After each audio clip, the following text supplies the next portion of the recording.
bang mga pondo na yan na nilulustay daw, sabi niya, mahiya kayo, nilustay niyong pondo, lalabas ba yung mga pondo na yan kung di niya pinirmahan yung General Appropriations Act? Saan ba nanggaling yung pinaglulustay ng mga... Pero kung kasabwat ka, presidente ka, kasabwat ka sa mga alipores mo, maski ano pang idadaldal mo araw-araw na, walang hiya kayo, ganito kayo, 15 contractors control. Wala yan. Those are all nothing unless the President himself does his homework. Yun po, mga kababayan. So, para sa amin po, hindi namin sinasabing ang pakay namin ay conclusive, pero it's about time that the Senate should investigate their own. In order to erase the image that pwede pala, pag senador ka, pwede ka palang magdala ng testigo, maski pinatakpan mo yung pinatakpan mo yung muka, tapos afterwards, magre-recant at itinuturo na binabayaran ka. So, yun po ang pakay namin with Attorney Luna here and Attorney Topacio. If not today or tomorrow, we will pursue our complaint against Senator Hontiveros in the Ethics Committee of the Senate. So, yun lang po ang masabi ko tungkol dyan. Then maybe I can comment later on the issue tungkol sa yung corruption. But before I leave, ito lang po masasabi ko, with due respect. Itong mga patutsada, propaganda, at mga, kung sa Bisaya pa, paukyab ni Marcos, ito lahat ay just to erase his dwindling, public support. Napakababa ng kanya ng survey. So he wants to bring it back. Pero inaakusahan niya yung sabi niya, mahiya naman kayo. Ang dapat sinasabi sana niya doon sa zona niya, mahiya tayo. Why? Because yung bang mga pondo na yan na nilulustay daw, sabi niya, mahiya kayo, nilustay niyong pondo, lalabas ba yung mga pondo na yan kung di niya pinirmahan yung General Appropriations Act? Saan ba nanggaling yung pinaglulustay ng mga... So, why should he now alienate himself or accuse his cohorts in Congress when he himself is the mastermind of all this? Lalabas ba yan lahat? So, yun lang po masasabi ko in relation to what Attorney Topacio has stated, na ito lahat, if only he can prove to us right now na sincere siya, then let it be. But in the meantime, tulad nung kay Magalong, ni-reject niya, tulad nung mga ibang suggestion to create a third party, ang ginagawa nila, inutusan nila yung accounts committee na kinwestiyon mismo ng sarili nilang kasama, si Toby Chanco, na parse yung investigation ng Ridon. Alam mo yung Ridon na yan, kilala ko yan, with due respect, he's my good friend. Pero nawalan yung gana ko sa kanya dahil alam na inuunahan niya yung Committee on Good Government. Inuunahan niya yung... pati nga si Sandro Marcos sabi, wala tayong credibility to investigate this. And yet, itong si Ridon na tinanggal ni Pangulong Duterte dahil napakasamang tao, nagbiyahe ng biyahe, at saka yung kanyang bureau is urban poor. Pero yung panggasto sa urban poor, ginagasta niya sa travel niya. Kaya sinipa siya ni Duterte. So I think he will now avenge what Duterte did to him for his malfeasance or his wrongdoing. So kaya inunahan na niya lahat. So ito po yung farce investigation that's going on. Tapos gagawa daw sila ng TRICOM. Tapos comprised daw of 3 committees. Si Congressman Chua mismo, nagsabi na siya, ay hindi tayo dapat ang mag-imbestiga. Pero yung isa, yung Momo, yung chairman ng Committee on Public Works, how can he investigate when he's a contractor himself? when he is the partner of Saldico in the distribution of these funds. So, how can these people do such farce things na pinapa-iral nila sa taong bayan? Yun lang po masasabi ko muna for the meantime. Jimmy, ganito yan eh.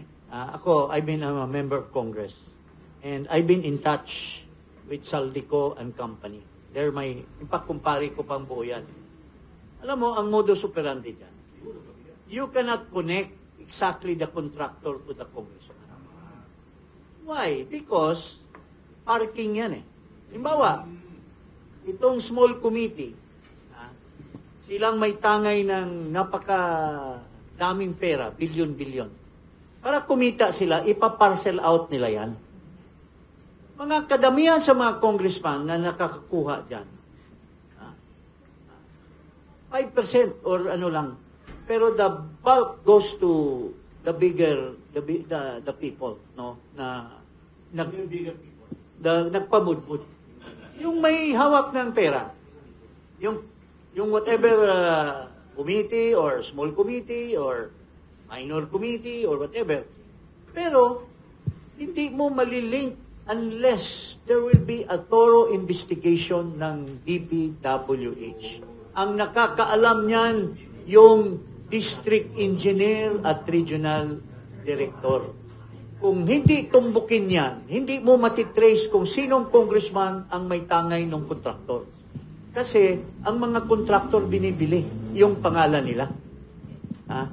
In a certain district, halimbawa, isa doon sa mga galamay, yung malapit sa powers that be sa Congress, bibigyan niya ng certain 500 billion.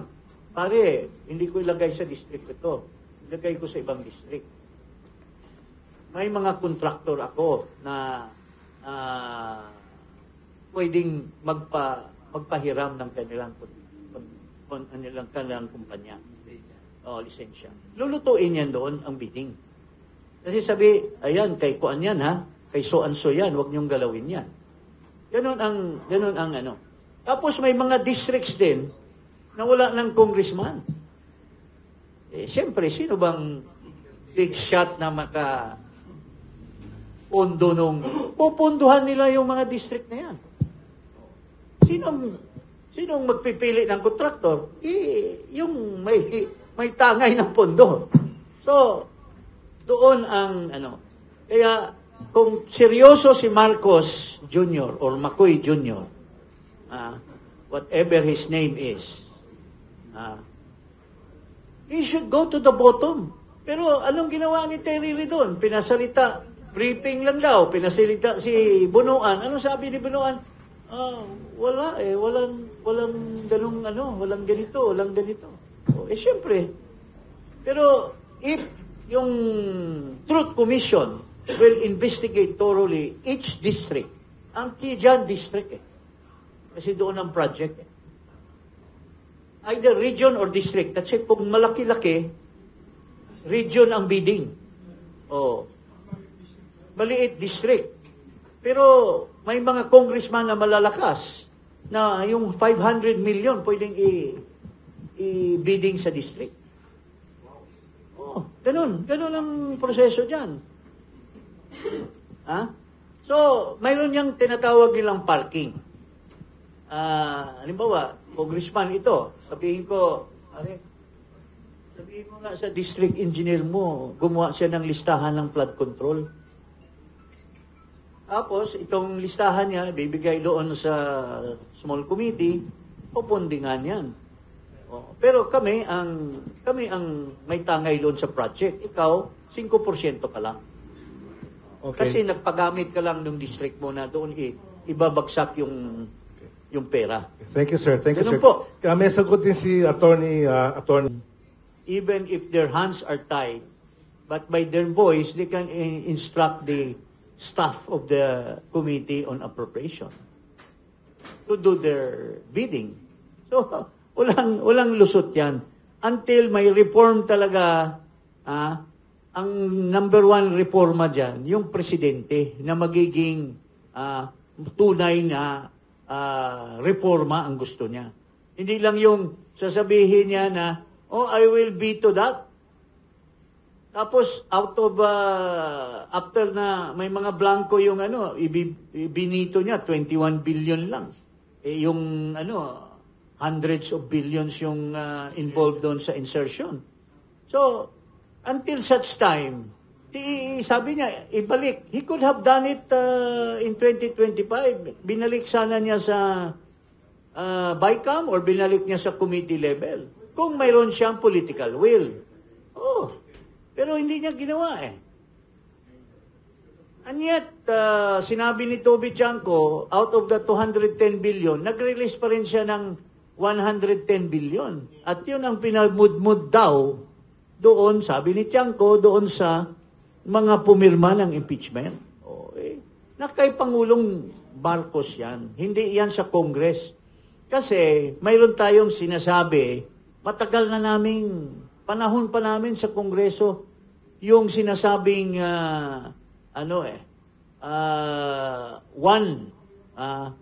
one fund system. Pagka sinasabi mong one fund, isang pondo lang yan doon sa Bureau of Treasury. Maski ilang pang pera na nilagay mo sa GAA, pagka hindi punondohan ng Treasury, walang pera na lumabas para ipamudmud ng mga corruption dyan. So, until such time, ang may control, yung power of the purse is just a myth. The power of the purse is really controlled by the President. Because he is the one who orders kung sino yung ririlisan ng DBM. Kung pinarilisan niya yung mga corrupt na sinasabi niyang mga guni-guni, mga siya rin ang may kasalanan yan. Bakit mo ipaparilis, di ba? O kung may napansin ka, kailangan mayroon kang magagaling na staff na talagang i-review. You don't rely on Congress. Your budget department should have the final say as far as the money that should be released. Yun po. Pero kung kasabwat ka, presidente ka, kasabwat ka sa mga alipores mo, maski ano pang idadaldal mo araw-araw na, walang hiya kayo, ganito kayo, 15 contractors control. Wala yan. Those are all nothing unless the President himself does his homework. Yun po, mga kababayan. Thank you. Okay, may I ask, before the media